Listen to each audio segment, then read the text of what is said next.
Paixão pela colheita, parte 1.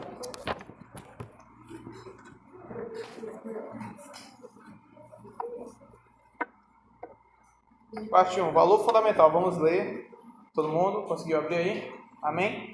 1, 2, 3 e... Deus procura homens e mulheres que compartilhem uma paixão por quem não tem Cristo. Jesus veio buscar salvar o perdido. Deus deseja que todos sejam alcançados com o poder do Evangelho transformador. Glória a Deus.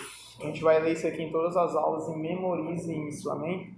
O objetivo do ensino é desafiar o povo a Deus e experimentar plenamente a paixão de Deus para os bilhões que estão esperando para conhecer o poder do Evangelho de Jesus Cristo. Introdução. Intimidade com Deus leva o coração e paixão de Deus pelos perdidos. A paixão de Deus torna-se a nossa paixão. A paixão de Deus torna-se a nossa paixão. Assim como a nossa intimidade deve ser reacendida continuamente, assim deve ser a nossa paixão.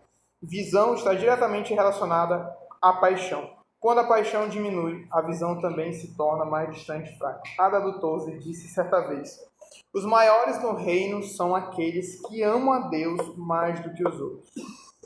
Todas as outras paixões se baseiam no fluxo de sua paixão por Jesus. A paixão pelas almas nasce em a paixão por Cristo. A paixão por missões se baseia na paixão por Cristo. A paixão... Amém. Está aqui, vamos ver depois. Amém, gente? Basicamente, o que a apostila está falando é... O que a apostila está falando é basicamente sobre que o Senhor tem uma paixão no coração dele. O Senhor tem um amor em seu coração. O coração de Deus tem sentimentos. O coração de Deus deseja por algo. E um desejo de Deus é que todos sejam salvos. Um desejo de Deus é que os perdidos sejam achados. Deus tem um desejo. Deus deseja algo. É loucura pensar que Deus deseja algo. Deus, ele tem sentimentos. Deus, ele ama algo. Isso, ele ama pessoas. Porque o comecinho que a gente leu, a Dada Todos falou que os maiores do reino são aqueles que amam a Deus mais do que os outros. O que ele está falando é que em Deus nós temos um amor. Que nele flui todas as coisas. Quero que vocês entendam aqui. O amor de Deus é como uma reação em nós. Exemplo. Tem um texto santo que os anciões, eu acho que é Apocalipse 4 ou 3, que ele está falando sobre o trono de Deus, a visão do trono de Deus, e lá os anciãos estão adorando. Santo, santo, santo. Os anciãos não estão, primeiramente, adorando na primeira ação. É uma reação. Como assim? É como se eu vejo o Felipe, que é bonito, e eu olho ele e falo, eu não chego assim, ó, bonito, e depois eu olho ele. Não. Primeiro eu olho ele e falo, bonito. Tá vendo que é uma reação? O cara é bonito, né? Se não for verdade, aí tudo bem. Mas é uma reação. Bonito. Quando os anciões olhavam para Deus, era uma reação. Eles olhavam para Deus e falavam santo. Eles olhavam para o trono e falavam santo. Então é uma reação. A adoração deles é uma reação que vinha direto do trono. E não apenas uma ação. Já viu quando a gente canta essa música, a gente fica santo, santo, santo? E meio que a gente não entende, porque talvez a gente não esteja olhando para a santidade de Deus. Porque se a gente para e olha para Deus, a gente olha santo. É uma reação agora. E não é mais uma adoração de boca para fora. Quando a gente olha para a humildade do Senhor, é meio que Deus é humilde. Já viu aquela nossa adoração fajuta que é, Deus é humilde, Deus é bom. Mas quando a gente olha para o Senhor e passa tempo com Ele, verifica que a gente fala, Deus é bom. Quando eu trabalhei lá na maceria do Vinícius, é muito interessante. Lá tinha uma visão que era madeira. O que é madeira? Isso aqui tudo é madeira. Quando eu comecei a trabalhar, eu comecei a entender tipos de madeira, entender esse âmbito louco da madeireira. Então, a palavra madeira agora não é mais apenas madeira. Por quê? Porque eu entendi que madeira, isso aqui é de madeira, mas eu entendi que as pessoas têm que ir lá, desmatar, pegar alguma legalizada, tem locais legalizados, pegar aquela madeira, levar para a serraria, depois de serrar, fazer todo o processo, vender, transportar, pagar o frete, depois chegar no local, fazer todo os móveis, depois invernizar, pintar, para chegar no local. Você viu que essa palavra madeira agora não é mais só madeira? Porque agora eu sei o processo. E quando eu olho para a madeira, eu falo, tipo assim, alguém vai olhar madeira. E eu falo, não, madeira. Agora essa palavra madeira é muito mais além do que isso. Tem uma história por trás. Quando eu olho para o santo, não é só santo. Agora eu olho para ele e falo santo, porque tem uma história de santidade por trás. E é uma reação. Adoração a Deus é uma reação. Quando eu olho para o Senhor, da paixão pelos perdidos, eu não falo, eu amo os perdidos, não, mas eu tenho que olhar para ele, agora eu olho, o Senhor ama os perdidos, eu amo os perdidos porque ele ama, sabe? Então, essa paixão é uma reação que flui dele. Não é Deus, eu quero ser apaixonado por almas. E amém, é bom fazer isso, mas quando a gente olha para ele, quando a gente passa tempo com ele, isso começa a transbordar em nós, começa a ser uma reação. Agora eu faço porque ele fez por mim. Porque eu falo do amor de Deus para os perdidos, porque eu era perdido. E eu sei a importância de pregar o evangelho porque alguém pregou para mim. Alguém me evangelizou. Alguém falou, ei, no culto de hoje, quando foi orado, a mensagem da cruz não foi por acaso. Foi para alguém que escute essa mensagem da cruz, alguém seja salvo.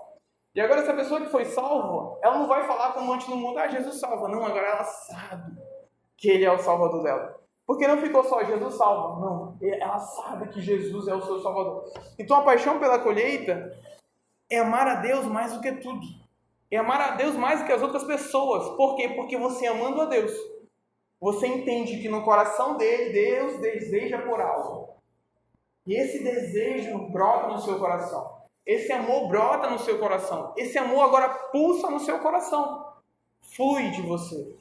É uma reação agora. Não precisa mais ser esforço para chegar até amar alguém, não. Agora nós precisamos amar a Deus. Enquanto nós amamos a Deus, nós amamos o outro.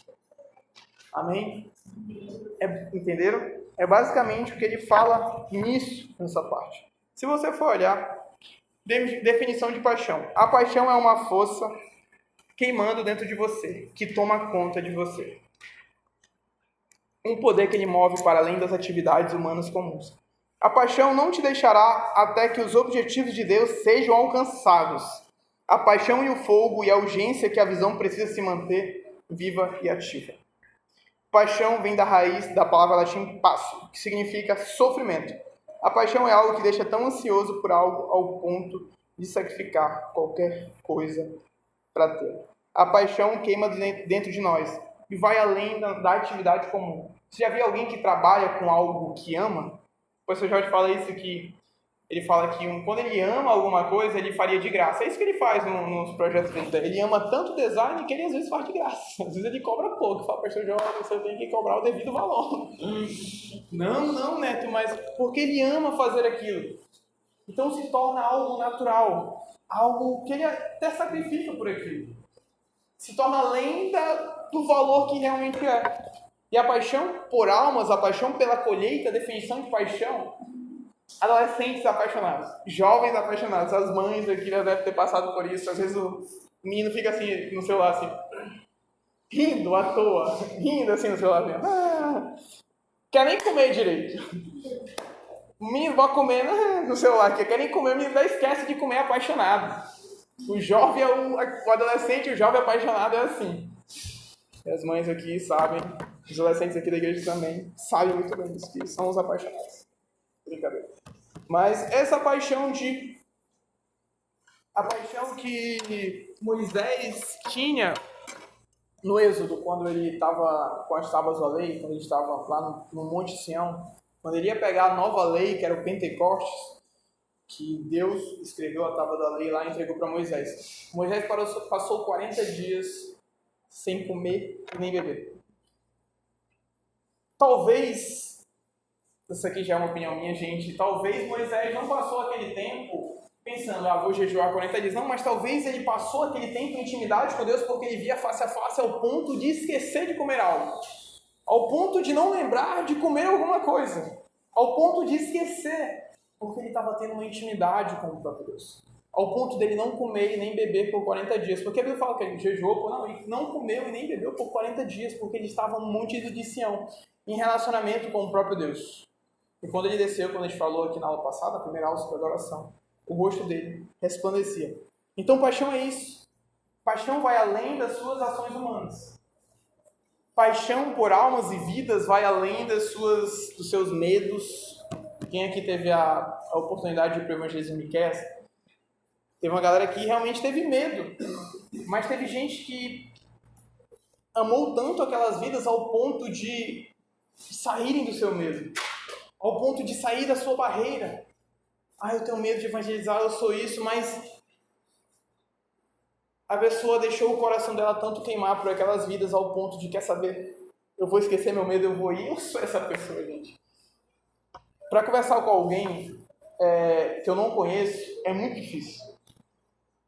E talvez foi isso para que o Senhor me chamou como prioridade. O Senhor chamou todo mundo. É muito difícil. Talvez as minhas maiores dificuldades é conversar com alguém no meio da rua que eu não conheço. Porque eu começo a pensar muita coisa, eu começo a ter medo, eu penso tanta coisa, eu me paraliso. E sempre o Senhor me move através da paixão. Fala, Deus, me ensina a amar essa pessoa. Me ensine aí, porque é assim como o Senhor fez comigo. E eu vou, debaixo da paixão que eu tenho por Ele, debaixo da paixão que Ele depositou no meu coração. Então vai além das minhas atividades humanas. Talvez aquilo que mais eu tenho dificuldade, é aquilo que mais Deus quer me usar. Eu não vou deixar isso me parar. E que Deus não deixe parar você. Amém? Fundamentos bíblicos. Muitos personagens bíblicos inspiram com suas paixões e zelo por Deus. A seguir estão simples exemplos. Jeremias 29, quem conhece? Nosso querido amigo profeta Jeremias. Ele vai falar no versículo 9, vai falar assim: quando pensei que não me lembrarei dele, e já não falarei seu nome, então isso me foi no coração como fogo ardente nos meus ossos. Já não desfaleço. Já desfaleço de sofrer e não posso mais. Quando pensei, não me lembrarei dele, e já não falarei em seu nome, então isso me foi no coração como fogo ardente, encerrado nos meus ossos. Já não desfaleço de sofrer e não posso mais. O contexto de Jeremias aqui é um contexto onde Jeremias estava proclamando o que o profeta fazia, exortando e repreendendo o povo para que eles voltassem para Deus. Lembra que a gente falou sobre elenchen no grego, sobre convencimento? O povo caiu em idolatria. E Deus precisava falar algumas verdades para o povo, para que eles voltem, para que eles sabiam, não, eu estou fazendo idolatria. Por quê? Porque alguém me alertou. Jeremias, ele alertava o povo. Gente, vocês estão idolatrando. Vocês precisam voltar. Só que eram verdades. Falar com um povo que é idólatra não era fácil. Então, Jeremias era ameaçado. Jeremias foi um profeta ameaçado pelo povo. Esse cara não fala nada de bom, só fala algo que vai acontecer conosco. Palavras duras, talvez, Jeremias falava para o povo. E Jeremias, como um homem, teve medo. Jeremias, como um homem, falou, como assim? Estou servindo ao Deus Todo-Poderoso. E as pessoas falam de mim. As pessoas me ameaçam. Imagina você estar num país que aqui a gente tem a liberdade religiosa, entre aspas, num país da janela 1040, que é a janela que o evangelho ele é escasso, o evangelho tem perseguição no evangelho. E nesse país, se você talvez prega o evangelho em praça pública, em algum local, você pode até morrer. Então, se você prega o evangelho, talvez você pode morrer. E Jeremias passava por um contexto desse ao ponto de não querer mais falar do evangelho porque ele estava sofrendo muito. Estava muito sofrimento, ao ponto dele não querer pregar o evangelho. Ao ponto dele, se você for ver, algumas lamentações de Jeremias é sobre isso. É sobre o medo, é sobre a angústia de estar falando ao povo. É sobre a angústia de ouvir aquelas palavras que o seu próprio povo falava para ele. É sobre a angústia de ouvir um não. A angústia de ouvir o não de alguém, de cuspir na sua face, de não abrir o vidro para você dar o panfleto. Não, também não quero mais pregar o evangelho. Os caras não nem abrem o vidro para mim e falaram não, cuspiram na minha cara. Talvez Jeremias se sentia assim. Mas ele tentou deixar de falar. Ele tentou parar de falar. E nesse contexto a gente vai ler. Quando pensei que não me lembrarei dele, já não falarei em seu nome, então isso me foi no coração, como um fogo ardente encerrado em meus ossos. Já desfaleço de sofrer e não posso mais. É Jeremias falando, eu tentei parar de falar. Eu tentei parar de anunciar as boas novas. Eu tentei ficar no meu comodismo. Mas foi como um fogo mais forte. Foi um sofrimento mais forte que o meu próprio sofrimento de rejeição do povo. Foi o sofrimento, foi esse fogo, e agora eu preciso falar das boas novas. Que é como um fogo que arde no meu coração. É como um fogo que arde no meu peito e eu já não posso mais. aguentar o sofrimento de ser chamado por Deus, de ser impactado com amor, com essa chama, com essa paixão que Jeremias tinha pelo próprio povo. E essa paixão o tirou do seu comodismo. A paixão de Deus que não pode ser extinta. Quantas vezes eu já quis parar de pregar o evangelho, já passei um tempo de falei, cara, vou ficar na minha, não vou parar de pregar. Queria às vezes ir no mercadinho e não queria falar nada, eu só ir lá, só que às vezes era como a irmã ali, quando a irmã me falou que ela sentia algo no coração e às vezes ficava trêmula, nossa, quantas vezes eu passava por algum canto, ficava trêmula, começava a ir, olhava a pessoa, eu tinha que falar, eu não quero falar, eu tenho medo e tudo, e às vezes eu ia para casa, e aquilo ficava assim, ó, e parecia que um fogo era cerrado em meu peito, eu não conseguia ir. No dia que eu praticava aquilo, era como se Deus estivesse me renovando. E é esse um pouco do contexto de Jeremias. Pedro e João, paixão é uma firme convicção que exige obediência radical, mesmo diante da perseguição. Atos 4, 18 e 20 vai falar assim: chamando-os, ordenando-lhes que absolutamente não falassem, nem ensinassem com o nome de Jesus. Mas Pedro e João lhe responderam: julgai se é justo diante de Deus ouvir-vos a vós os outros do que a Deus? Pois não nos podem deixar de falar daquilo que ouvimos e vimos. Pedro e João. Esse tema de Pedro que negou Jesus 3 vezes. Pedro negou Jesus 3 vezes, quando o povo pegou Jesus. E Pedro negou, uma empregada viu Jesus. Uma empregada viu Pedro e falou: aí, esse cara é parecido com Jesus. Você não anda com Jesus? Só que, gente, aquela moça não tinha o poder como esses caras do Sinédrio tinham de prender Pedro. Talvez o poder que como a empregada tinha de falar, não, eu ando com ele mesmo, e ele saía assim. Talvez ela não tinha esse poder como uma empregada de prender Pedro. Era difícil ter esse poder de prender Pedro como uma empregada. Mas depois que Pedro, quando o Espírito Santo desceu sobre ele em Pentecostes, agora nesse sinédrio, nesse local, se você for ver, tinha homens de alto calão. Tinha pessoas do patamar que sim poderiam prender Pedro. Sim poderiam matá-lo. Ele estava preso diante desses homens. Quando uma mulher falou, ele negou Jesus 3 vezes. E o galo cantou. Gente, o galo, quem sabe o que o galo cantou não é um galo mesmo de animal. O galo cantou é um instrumento, gente. O galo cantou, viu? Eu ouvi isso, eu fiquei tão frustrado. Porque, rapaz, não é possível que eu sempre pensei que era um galo mesmo que tinha cantado 3 vezes. Mas voltando aqui. É como se Pedro negou Jesus 3 vezes para uma mulher que não tinha o poder de prendê-lo. Mas quando o Espírito Santo veio sobre ele, quando a intrepidez, a ousadia veio sobre ele diante desse sinédrio, ele fala assim, diante desse contexto, ele fala assim: clamando-os, ordenaram-lhes que absolutamente não falasse nem ensinasse o nome de Jesus. Mas Pedro e João lhe responderam: julgai se é justo diante de Deus ouvir-vos antes a voz do que os outros, pois não podemos deixar de falar das coisas que vimos e ouvimos. Pedro poderia ser morto, mas ele não deixou de falar daquilo que ele viu e ouviu. Mesmo ele poderia morrer, como antes ele negou Jesus 3 vezes, mas depois do Espírito Santo que veio sobre ele do Pentecostes, ele falou: aquelas pessoas poderiam prender, mas ele falou: não vou deixar de falar daquilo que eu ouvi. Enfim, a paixão pela palavra de Deus, a paixão pelo Senhor, incutiu o coração de Pedro e João ao ponto de, mesmo que eu morra, mesmo que vocês falem para mim não, para me parar de falar, que era a elite da época, mesmo que o presidente fale, não pode falar do evangelho aqui, não, eu tenho que falar. Amém? Paulo: paixão e o compromisso de uma vida crucificada vive em fé em Cristo. Logo, já não sou eu quem vive, mas Cristo vive em mim. E se o viver que agora tenho na carne, vivo pela fé no Filho de Deus, que me amou a si mesmo e se entregou por mim. Logo, não sou eu mais quem vive, mas Cristo vive em mim. Será que Cristo vive em nós mesmo? Cristo vive em nós. O Espírito Santo habita dentro de nós. Cristo tem pensamentos. Mente. Temos a mente de Cristo. Temos pensamentos. Cristo deseja algo, como eu falei para vocês.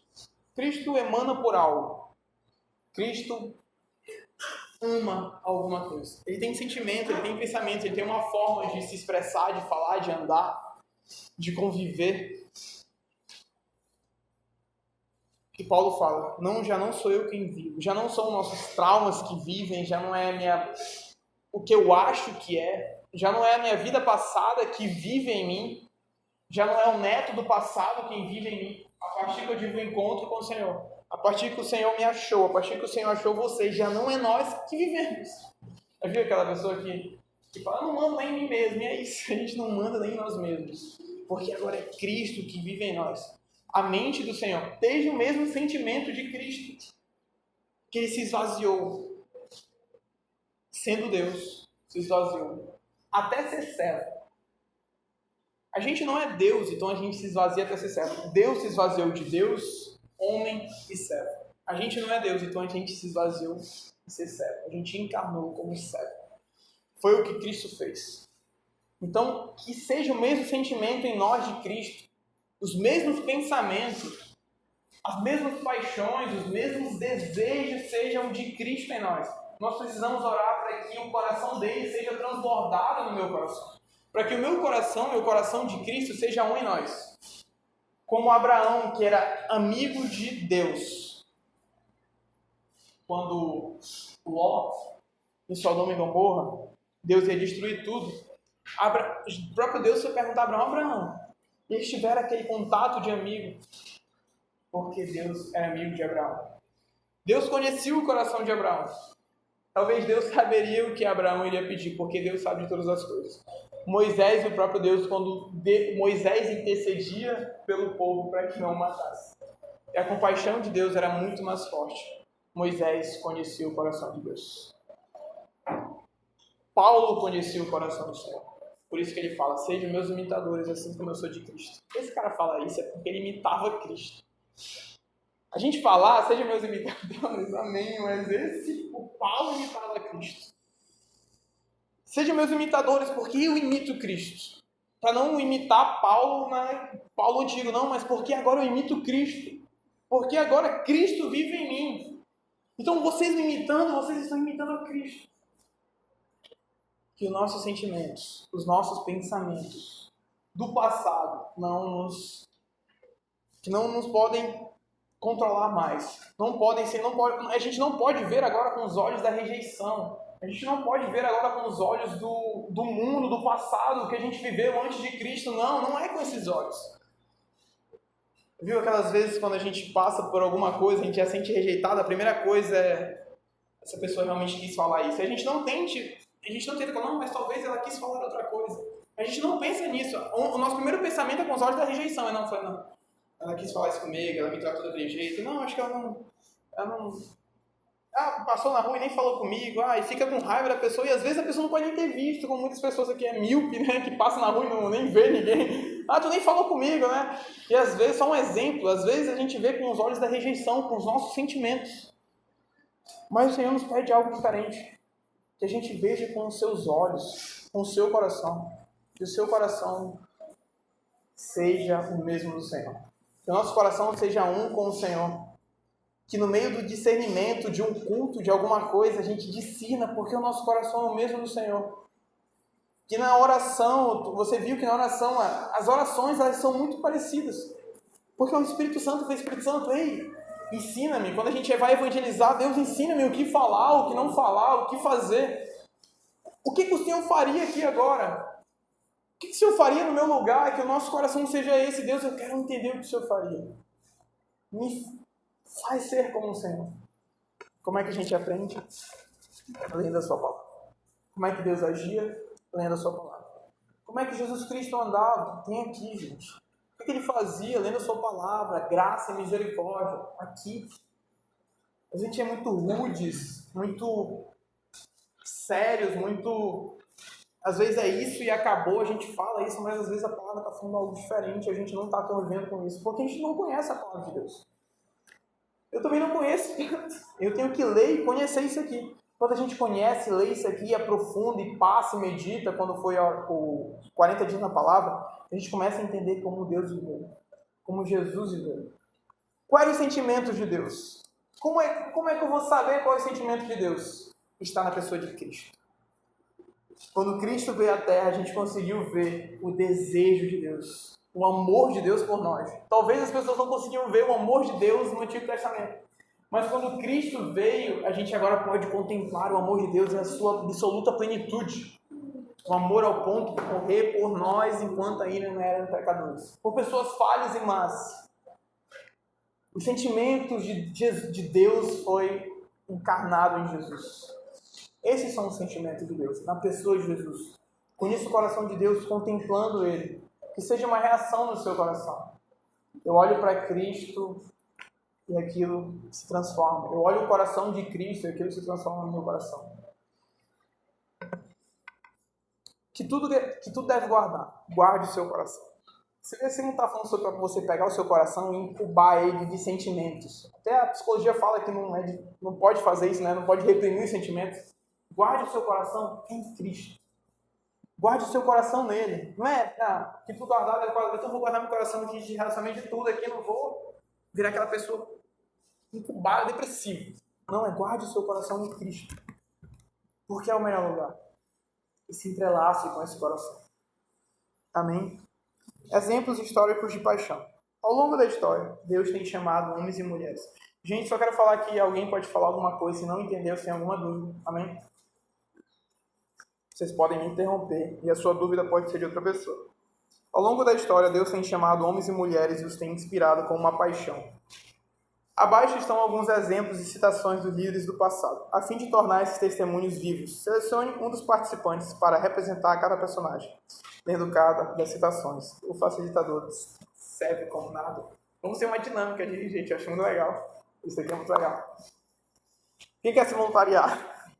Ninguém, ainda vou escolher. Stephanie, a irmã quer também se voluntariar. Quem mais? A irmã também agora um homem da voz grossa. Nara, já foi 3 mulheres já? Quantas mulheres já foram? Nara, me perdoe, peço mal, eu te amo. Homem da voz grossa, homem assim de bruto. Leone? Pode ser Leone. Como o Felipe tem a voz grossa. Alguém quer ir ou não? Quem quiser, não, pronto. Tu também vai ir. Ixi, tu vai ser o primeiro. Ó, gente, nós vamos ler aqui. Quando tiver o entre parênteses, o entre aspas, é a fala da pessoa. E nessa fala, nosso querido amigo John Wesley aqui vai falar. Amém? John Wesley, líder do avivamento na Inglaterra. 1, 2, 3 e vai, Dudu. Isso. Como se fosse John Wesley. Sem vergonha, vai. Vamos todos tratar de um só negócio.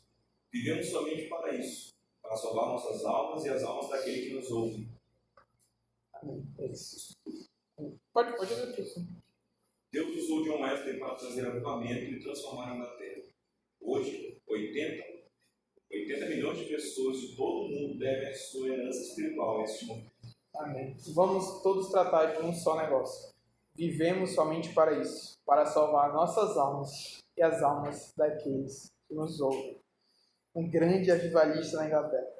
John Kennett, líder do avivamento na Escócia. Esse aqui vai ser legal também. Eu quero o Felipe. Felipe, eu quero agora que tu entre no personagem, sabe? Entra no personagem, faz toda... Como posso dormir se a minha... É assim.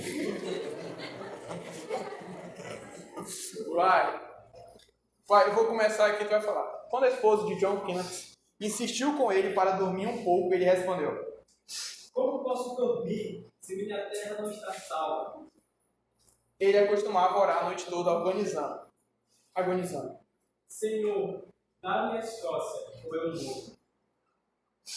Deus sacudiu a Escócia e Deus lhe deu a Escócia. Como posso dormir se a minha terra não está salva? Ele costumava orar a noite toda organizando, dizendo: Senhor, dai-me a Escócia, senão eu morro. Um cara que falava isso, gente, eu até fico... Eu não sou crente, não.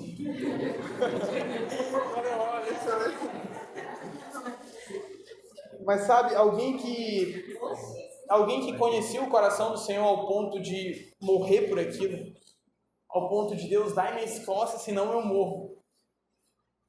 Talvez o coração de Deus não... Ele morreu pela Escócia. O coração de Deus ansiava por isso e talvez ele conseguiu encontrar algo no coração de Deus que era isso. Deus compartilhou o coração dele com um homem que estava disponível e orando. Deus compartilhou um homem que falava, ei, o improvável. Neto, eu não sou o cara, mas Jesus nasceu na cidade de Nazaré, que era a pior cidade da época, para mostrar pra gente que não é a cidade. Para mostrar pra gente que não é a maior pessoa, ou melhor pessoa mais que fala bem ou não. São pessoas de intimidade que conhecem o coração de Deus. O próprio Moisés, Paulo, o próprio Filipe, Pedro, o pescador. Jesus ele quebrou essa barreira de que os maiores é quem podem agora ser os caras. Não. O pastor sempre fala, são os improváveis. Talvez um da cidade de Capanema, do interiorzinho de Belém. Pode vir um avivalista.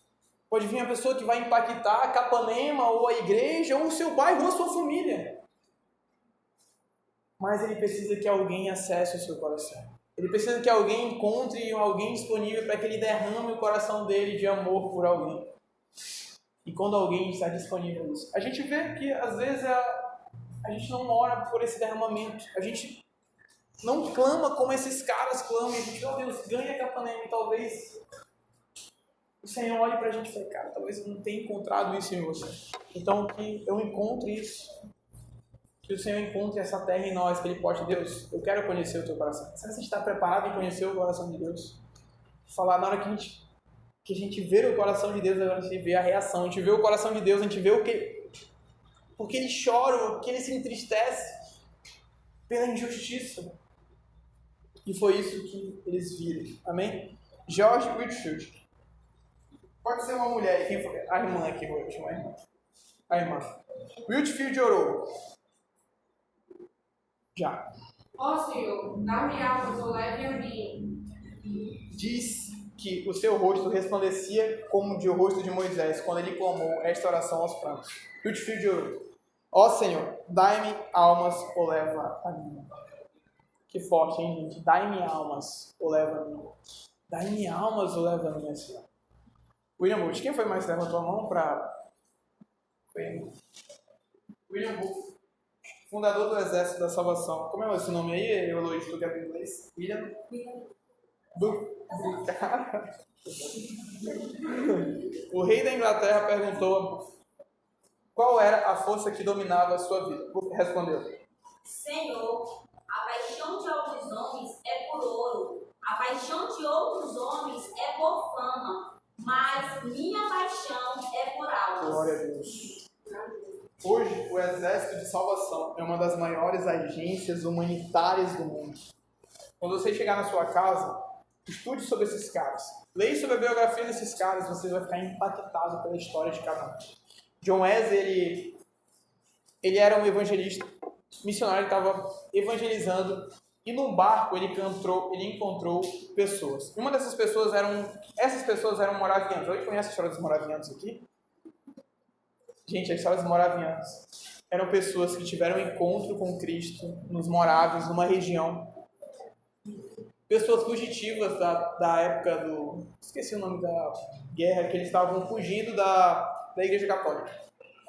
Católica ia me bater aqui. Os protestantes fugiam. Eles iam morrer pregando o Evangelho. Eles foram para uma comunidade. E nessa comunidade eles tiveram um encontro com o Senhor. Um rei lá colocou eles no local, pregou o Evangelho para eles. Eles já conheciam a Cristo, mas ele pregou sua unidade. E naquele tempo, depois dali, teve uma oração de 100 anos ininterrupta. Sem parar, eles oravam por 100 anos. E foi daí que começou o movimento missionário realmente dos moravianos, assim. Esse movimento missionário mais contemporâneo.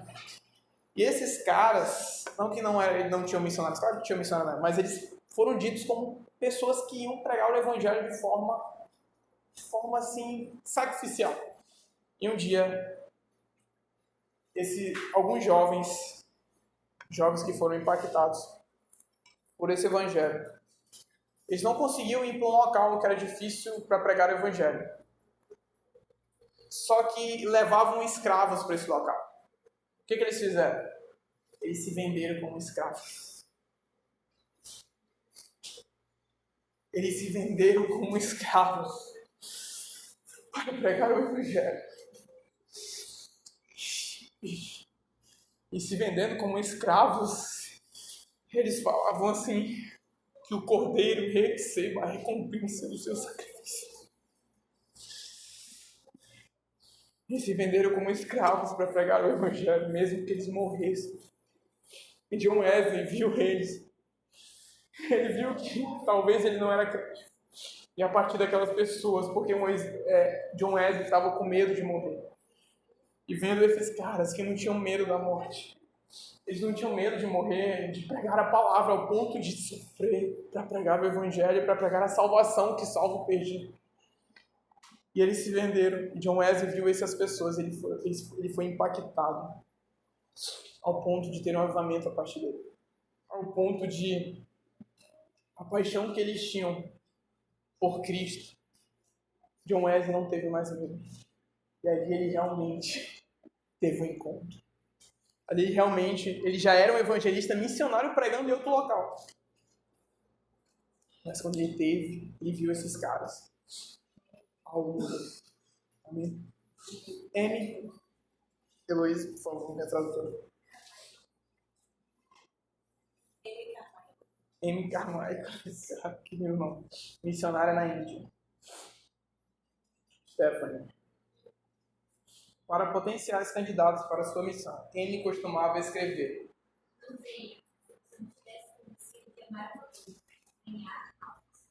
Não venha se você não estiver convencido de alguma coisa. Tenha calma. Eu amo esse cara. Agora eu não vou falar aqui que é um nome índio, sei lá. É indiano. Sadhu Sundar Sagi, uma coisa assim. Evangelista indiano. Esse cara que eu vou falar. Como pregador evangelista na Índia colonial. Tem mais alguém que queria falar? Ou não? Quem é? Quem falou eu? Falou eu. Ah,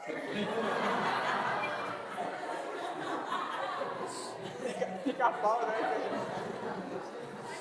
Me perdoa.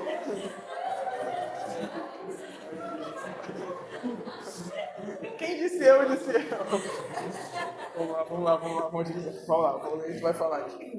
A gente vai falar na hora da Madre Teresa, então.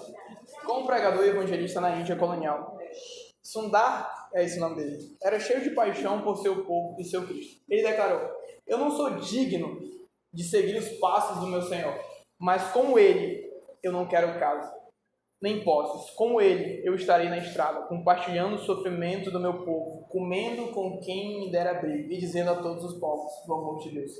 Um de seus muitos biógrafos afirma de que este filho da Índia possui uma chave para os corações de seus compatriotas, que nenhum estrangeiro pode até a esperança de ter. Alguém ouviu já falar do apóstolo dos pés sangrentos? Quem já ouviu falar?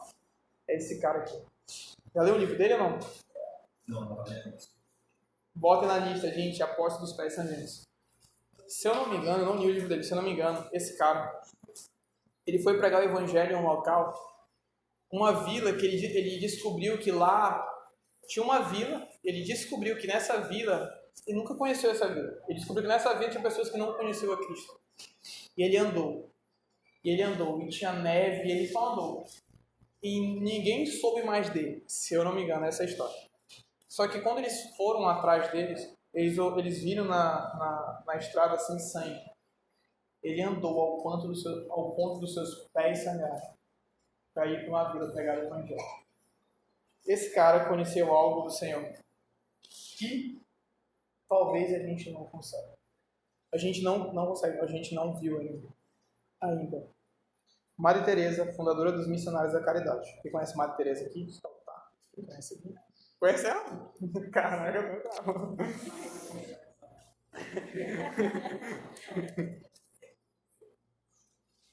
Em uma viagem de trem de Calcutá para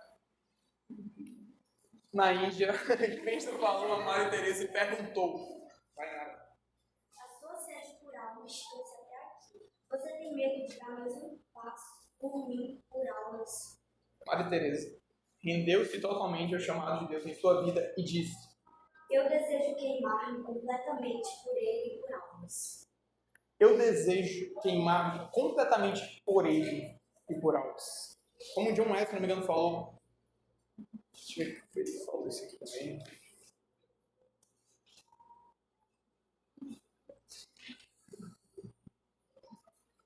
para salvar as nossas almas e daquele que nos ouve. Eu desejo queimar tanto eles por almas. A sede por almas de Maria Teresa o trouxe até um local.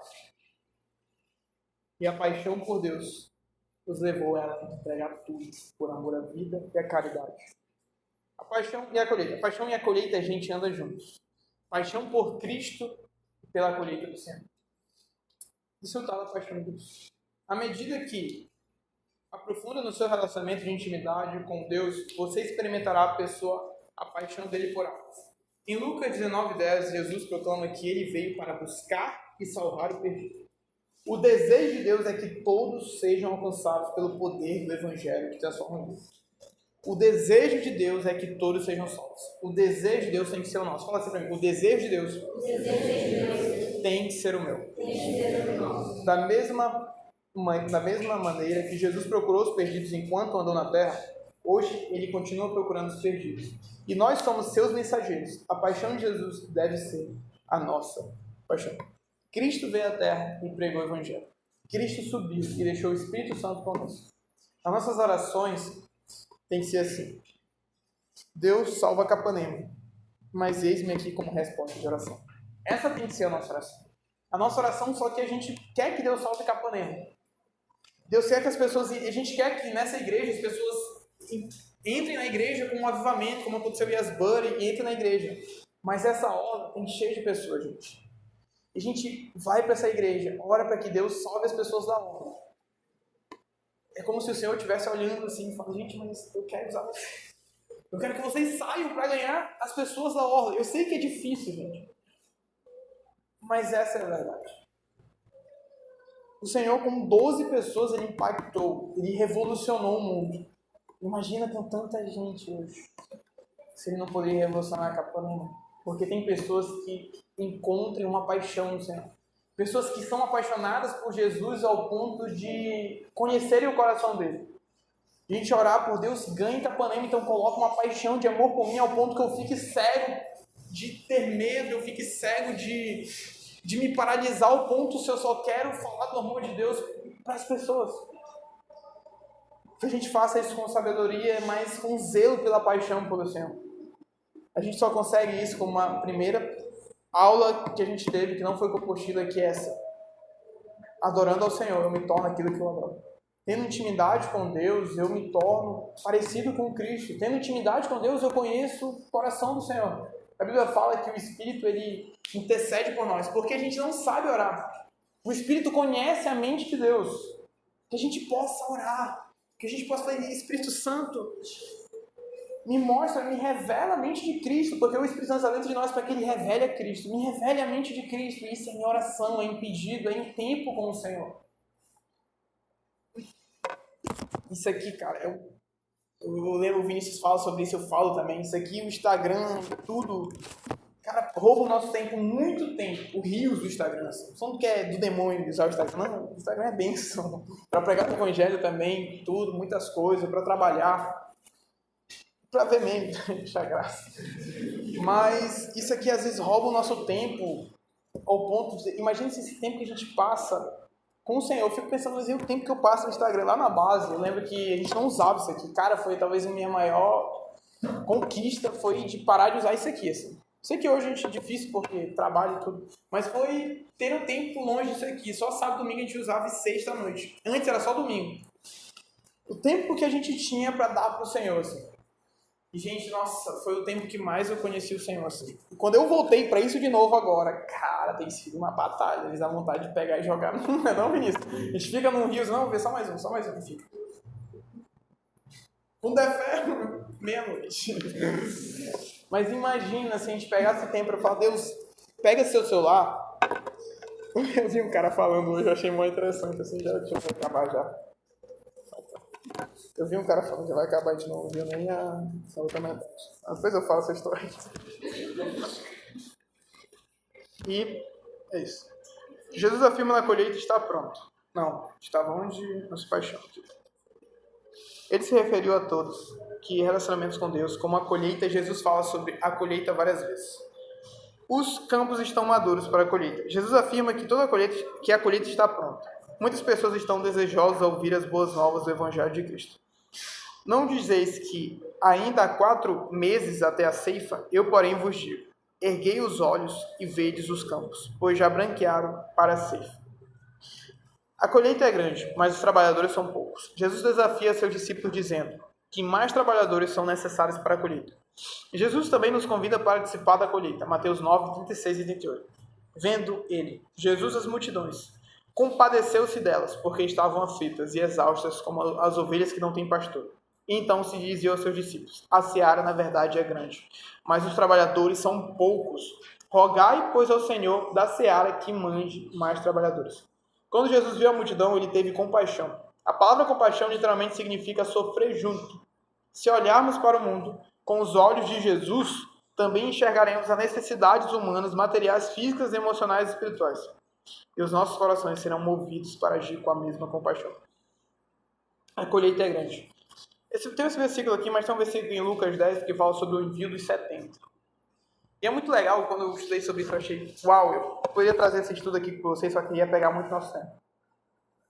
Se você for olhar, Jesus, primeiro ele vai sozinho, depois ele vai com os discípulos olhando ele fazendo, depois os discípulos vão e Jesus vai com eles, e depois os discípulos vão. Nossa, é muito lindo. Jesus vai sozinho primeiro, depois Jesus faz, os discípulos olham como ele faz, depois os discípulos, agora que eles olharam e aprenderam, agora eles vão, e Jesus fica olhando. Só que agora no envio dos 70 Jesus fala, agora vocês vão. Agora eu ensinei vocês isso daqui, agora vocês vão. É isso que está fazendo, está ensinando e agora vocês vão. E no envio dos 70, ou 72, que eram os 70 e mais 2 discípulos, esses 72, se você for olhar em Gênesis, eu não lembro Gênesis 3, não lembro que ele fala sobre as nações. Ele vai falar sobre a família de Isaac, ele vai falar sobre as famílias de Noé, ele vai falar tudo sobre as famílias ao local ali de Ismael. Se eu não me engano, o texto é em Gênesis.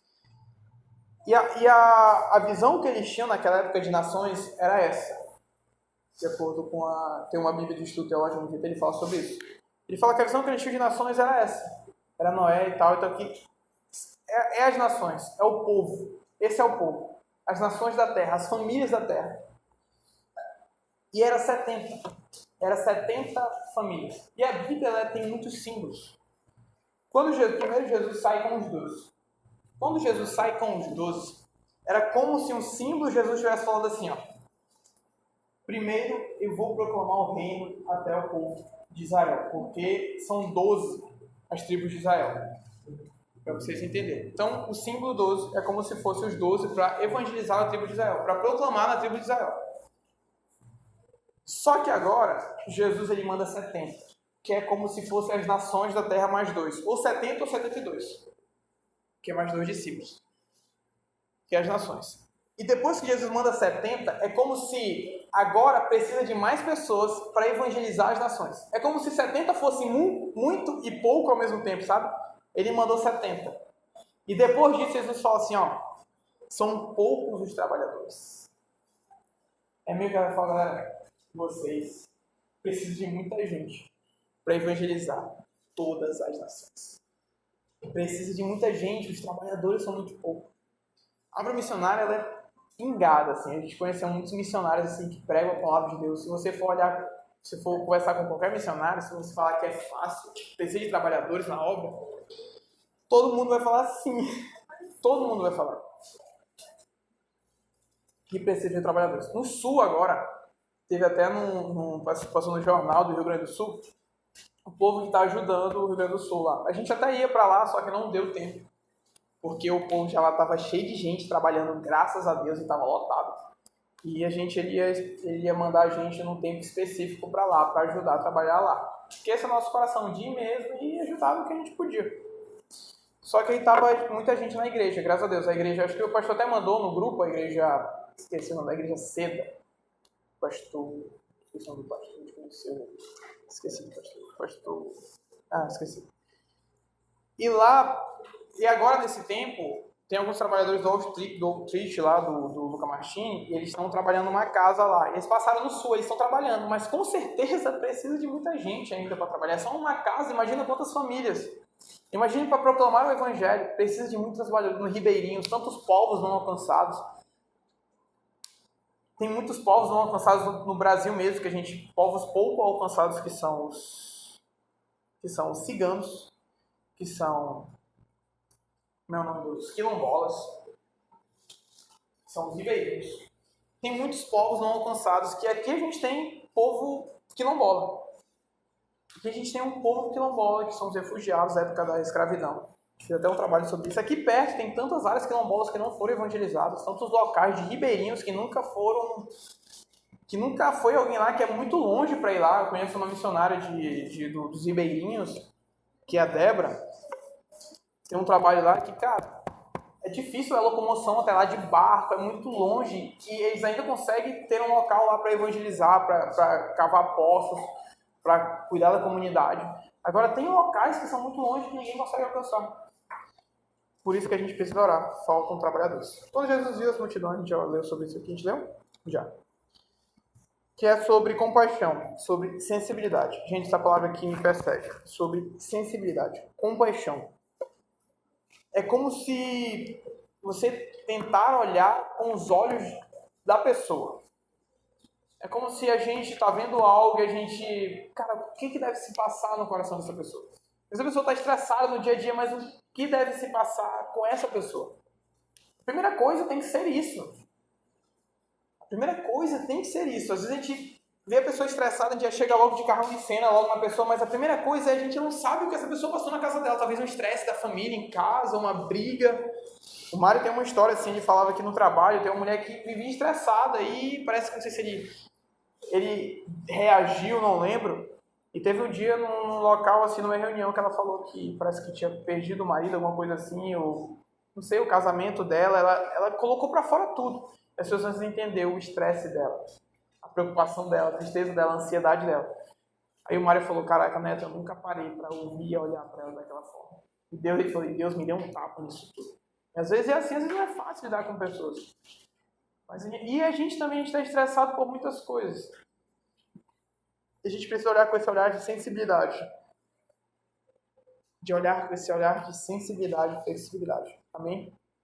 O campo da colheita. A população do planeta Terra ultrapassou 7 bilhões de pessoas. A igreja surgiu e compartilha a boa nova de Cristo há 12.000 anos, mas apenas 102% da população mundial atual respondeu positivamente ao chamado do Evangelho.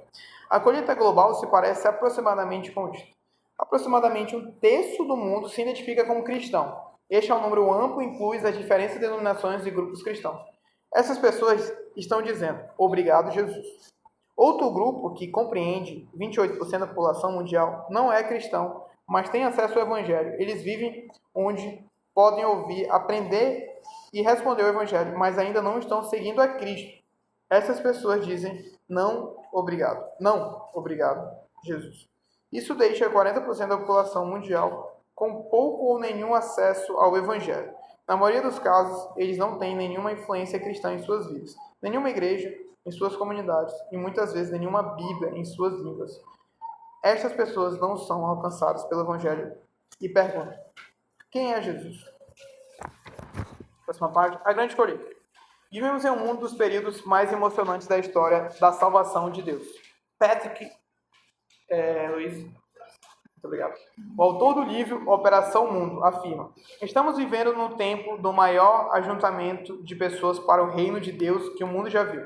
No século passado, a população mundial se multiplicou em 3,7 vezes no mesmo período. A porcentagem de cristãos na América do Norte permaneceu praticamente a mesma. Na Europa, os cristãos não acompanharam a mudança da população, crescendo apenas 1,5 vezes. No entanto, na Ásia, o número de seguidores de Jesus multiplicou por 15 e na África por 38. O crescimento do cristianismo não abrandou no século XXI. Ao contrário, a proporção de cristãos na população mundial cresceu ao ponto percentual nas 2 primeiras décadas do novo milênio. Se a tendência continuar, os cristãos continuarão 36% da população mundial até 2050. Este crescimento está acontecendo principalmente no sul global, onde a fé cristã continua a crescer. Ao mesmo tempo dos milênios, depois da grande comissão dada por Jesus, o Evangelho ainda não é levado a todas as nações, como Jesus ordenou. A Igreja de Cristo enfrenta 3 formidáveis desafios em nossa geração. Gente, isso aqui, se a gente for a fundo, a gente pensa em desistir, assim. De verdade. A gente vê assim a nossa população no Brasil cristã, assim. Mas se a gente for cristã, entre aspas, assim. Mas se nós formos para outras nações, eu lembro que no Paraguai, eu lembro que quando a gente foi lá, a gente foi fazer tinha um casal que chamou a gente para fazer uma célula na casa deles. E eu lembro que, cara, eles estavam malucos, assim, para ouvir, assim. E eram pessoas que se reuniam, eu fiquei tão impactado, pessoas que se reuniam e não eram cristãos. Eles se reuniam, que não eram cristãos, tinham um trabalho lá, que era o Chapechinho. Eles tinham um trabalho, eles se reuniam como amigos para louvar a Deus e falar da palavra dele, e a maioria não era cristão. Cantava os louvores. O que eles ansiavam é que alguém venha até nós pregar o Evangelho. Que alguém vinha até nós pregar o Evangelho. Quando ele falou isso, eu falei, cara, que loucura. Ele falou, a gente quer aquilo que o Brasil carrega. Ele falava. Cara, no dia que a Ellen foi lá, ela pregou o Evangelho, assim. Eu até botei no meu status, tinha criancinhas lá, se você for no meu Instagram lá, se você apertar neto, aí tem lá, Paraguai, assim, tem as criancinhas lá. Tava gastando o espanhol que eu não tinha lá, que eu aprendi. Gastei todo, até hoje, gastei tanto que sei nem mais nada. E, cara, quando a gente pregou o Evangelho lá, assim, nossa... Pessoas que não eram cristãs se reunindo para orar. Poderiam estar fazendo tanta coisa depois do trabalho, bebendo, se reunindo para falar tantas coisas, mas eles se reuniam para cultuar a Deus. Eles se reuniam para cultuar, para falar com Deus. E quando a gente chegou lá, ela em os louvores, ela começou a pregar, as pessoas começaram a levantar a mão para aceitar Jesus lá. E a gente falou, cara, uau! Eles queriam, eles clamavam por isso. Eles falaram, a gente quer que o Brasil carregue, a gente quer que as pessoas do Brasil carreguem. A gente fica assim, nossa... Muitos locais lá, a visão do Evangelho é muito conturbada. Tantos países da Ásia, da janela 1040, como o Afeganistão, tem várias, gente oferta na vida dos missionários. Procurem missionários para que vocês possam ofertar, porque não é fácil a pregação do Evangelho. Talvez se você não consiga ir, você pode ofertar, e isso é a vontade do Senhor. Você pode começar ofertando. Talvez você quer ser um missionário, alguém que pregue a palavra de Deus na sua casa, no seu bairro, ou nas nações, eu não sei. Comece ofertando, gente. Comece ajudando outras pessoas. Eu lembro, antes de eu sair para missões, eu ofertava na vida de missionários, eu ofertava na vida. Eu tinha lá o dinheirinho que eu pegava, eu ofertava, o dinheirinho que eu tinha, era pouco, mas eu ofertava na vida de pessoas. Porque eu sei que esse trabalho não é fácil. Eu sei que pessoas ali, quando chega na época de dezembro, novembro, janeiro, essas pessoas não têm, às vezes não tem dinheiro, porque como tá gastando, as famílias estão gastando no dezembro, no Natal, com as suas famílias, às vezes fica apertado as coisas. Os missionários, eles ficam, gente, pela provisão de Deus. Assim. Imagina essas pessoas numa nação, difícil da pregação do Evangelho, sem recursos. E, se eu não me engano, em cada igreja do Brasil, é como se cada igreja ofertasse R$1, assim. O índice total, assim, a estatística. É muito pouco a oferta para missões, assim, é muito pouco o chamado missionário. Às vezes a gente fica com muito medo de entregar tudo para Deus, de falar, Deus, então quem vai me sustentar? Eu vi uma frase assim que falou assim, que você crê que Deus não pode sustentar, você não pode servir ao Senhor.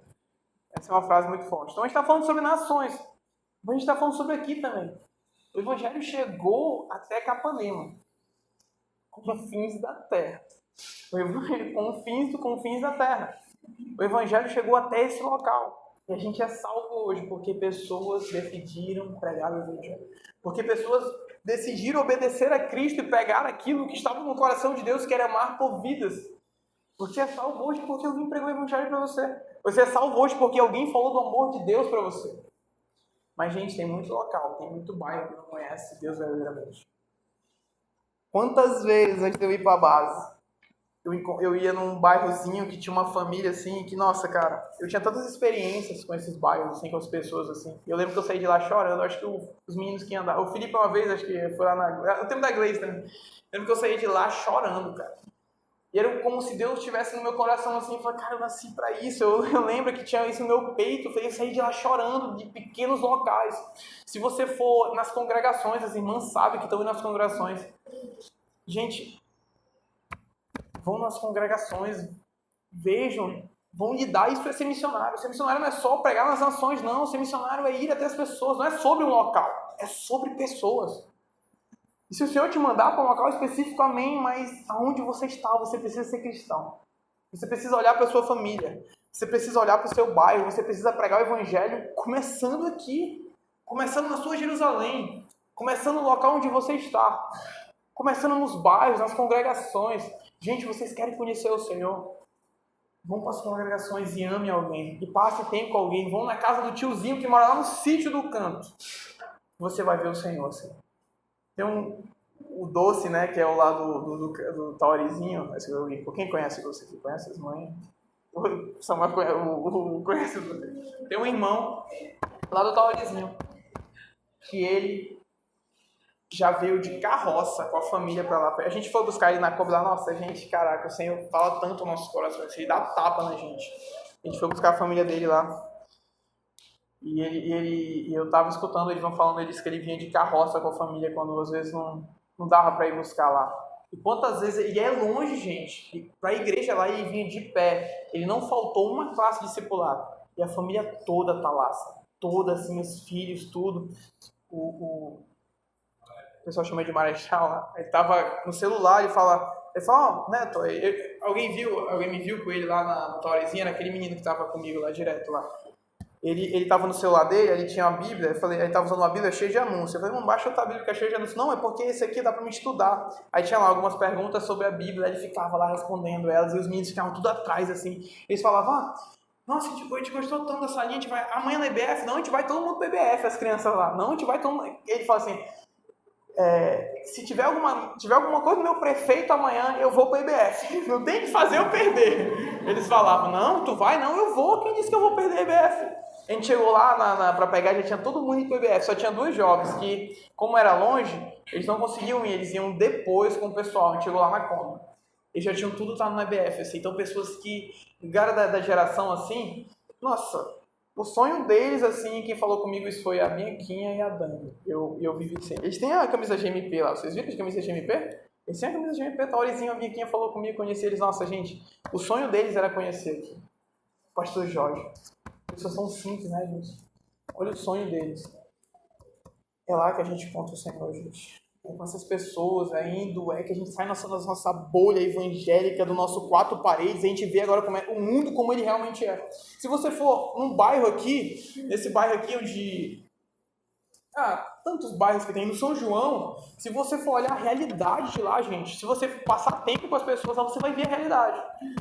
Não é, às vezes, como aqui na sede. É diferente. A gente tem importância aqui na sede, mas isso que o pastor Arilson, o pastor faz também é uma coisa muito linda, cara. A gente vê agora as realidades de pessoas que às vezes não tem pai, não tem mãe, o pai é traficante, não sei o quê, e tá em tudo. E agora conversando com essas pessoas a gente conhece Cristo.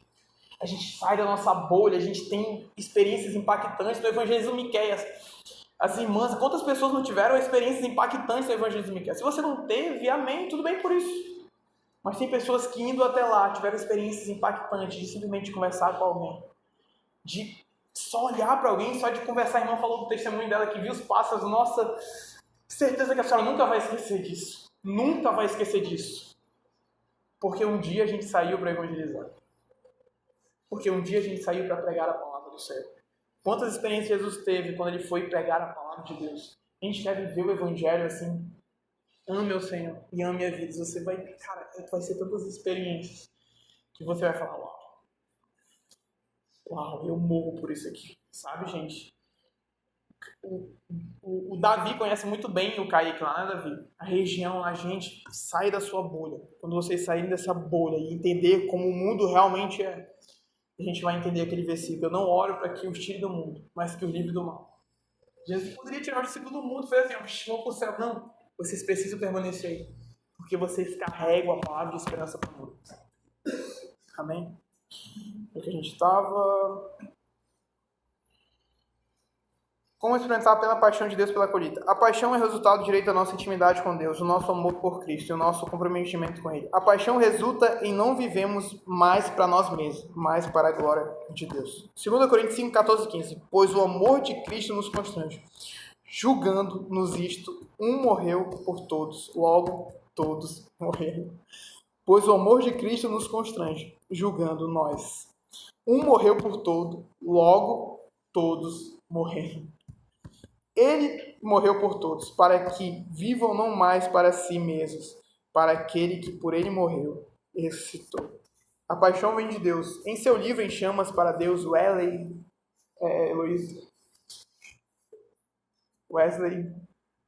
faz de novo. Esse aí mesmo. Escreve, nós não podemos acender esse fogo. Nós não podemos produzi-lo por nós mesmos. Nenhum homem pode acender esse fogo celestial em si mesmo. Ele deve vir de uma brasa viva do alto. Como experimentar a plena paixão de Deus pela colheita? Você pede, você busca, você bate a porta, pois. Tiago 1,17. Toda boa dádiva e o dom perfeito são lá do alto, descendo do Pai, das luzes. Mateus... Gente, Tiago 1,17. Bote embaixo da sua apostila aí, por favor. Escreva documentário Pai das Luzes. Quero fazer um grupo de evangelismo. Eu queria mandar muita coisa para vocês do grupo de evangelismo, assim. Mas é tanto grupo, né? Acho que vocês não queriam entrar. Obrigado. Documentário Pai das Luzes. Documentário Pai das Luzes. Pai das Luzes. Gente, por favor, coloque isso no seu livreto, na sua agenda, assim. Coloque assim. Assistir documentário Pai das Luzes. Um dia, assim, assista esse documentário. Por favor. Depois eu vou passar o documentário, mas assista esse documentário. Cara, vocês vão ser impactados por esse documentário. Documentário Pai das Luzes. Vocês vão ver o Senhor assim mesmo.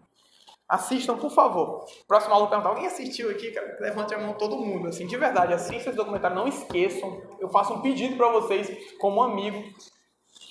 Me desgastando nisso aqui, eu quero que vocês simplesmente... Pai das Luzes. Documentário. No YouTube tem. Mateus 7, 7, 8. Pedi e dai-vos. Buscai e achareis. Batei a porta e abri-vos. Pois todo aquele que recebe, que busca, encontra. E quem bate, abre-se-lhe. Peça ao Senhor esse dom que vem do alto. Peça ao Senhor a paixão por colheita. Peça ao Senhor que Ele mande mais trabalhadores. Mas peça isso para o Senhor. Peça que venha dele. Deus, me dê essa paixão por almas. Me dê essa fome. Ore por isso. Tire um tempo de oração por isso. Tire um tempo da paixão por Capanema, por pessoas, pela sua família. Para que Deus acenda isso no seu coração. A paixão deve ser cultivada. Já que a paixão vem de Deus, ela é mantida por meio da nossa intimidade com Deus, conforme Deus alimenta e cultiva nossas almas por meio das disciplinas espirituais da sua presença. Nossa paixão aumenta e sustenta nossa visão. A paixão deve ser cultivada e mantida como uma fogueira. Já que a paixão vem de Deus, ela é mantida por meio da nossa intimidade com Deus. Então, amém? Ela é mantida através da nossa intimidade com Deus, a nossa paixão.